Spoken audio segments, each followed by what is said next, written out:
Shelley the snail longed for speed. Every day she watched Skitter, the jetpack squirrel, zoom across the park.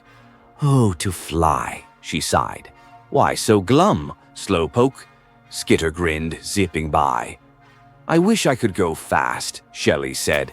"Hop on," he said. "But I'm a snail."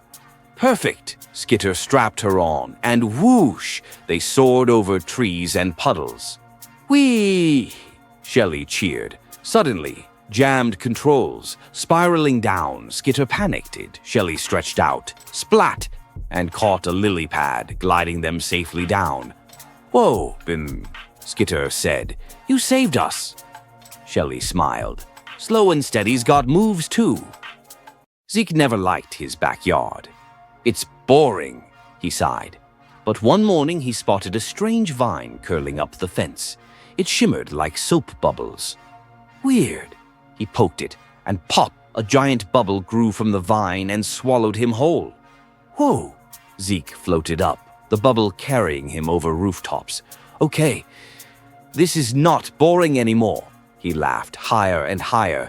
They rose until a forest of bubbles appeared in the clouds, each filled with tiny creatures waving at him. "Welcome, Zeke," a voice boomed. "The bubble vine chose you to save us." "Save you?" Zeke blinked, but before he could ask more, the bubble began to wobble. "Hold on, Dee," the voice cried. "The bubble storm is coming." And with a pop, Zeke's adventure was just beginning. In a dusty thrift shop, Milo found a strange blue coat hanging in the corner. "Try it on," the shopkeeper winked. As soon as Milo slipped it over his shoulders, the coat purred and lifted him an inch off the ground. "Whoa, it hovers," Milo grinned. "Where would you like to wool?" the coat whispered.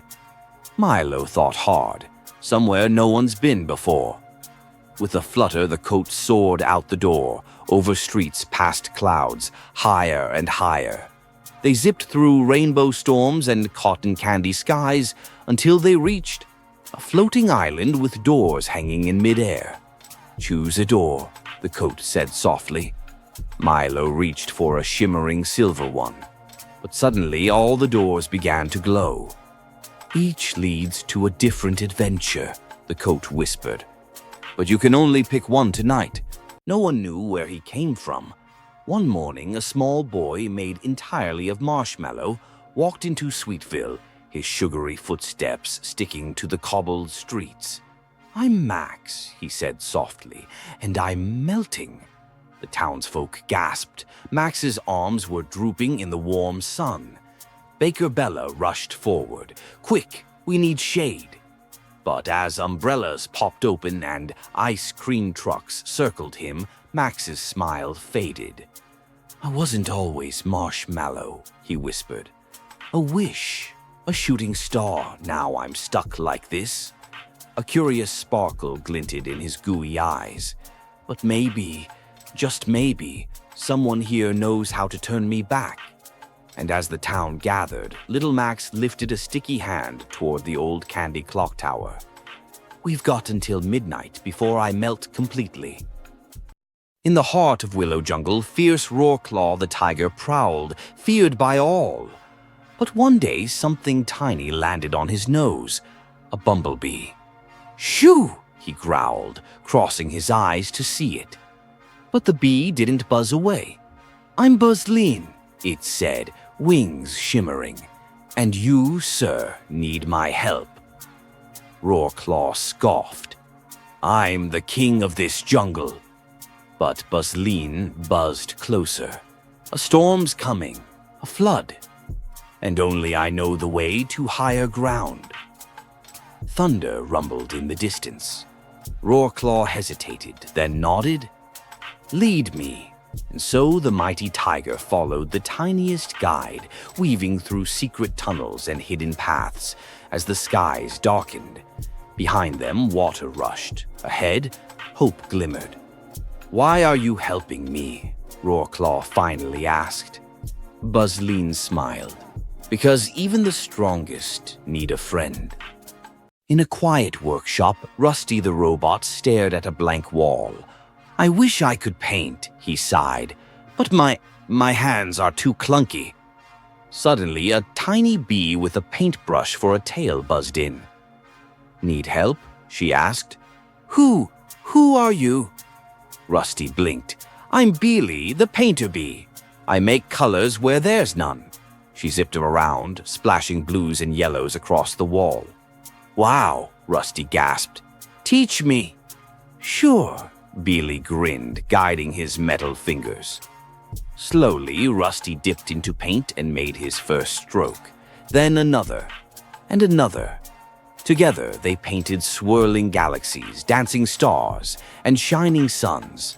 "It's beautiful," Rusty whispered. Beely smiled. "Sometimes it just takes a friend to show you how bright you can be." High above the mountains lived a shy cloud named Puff.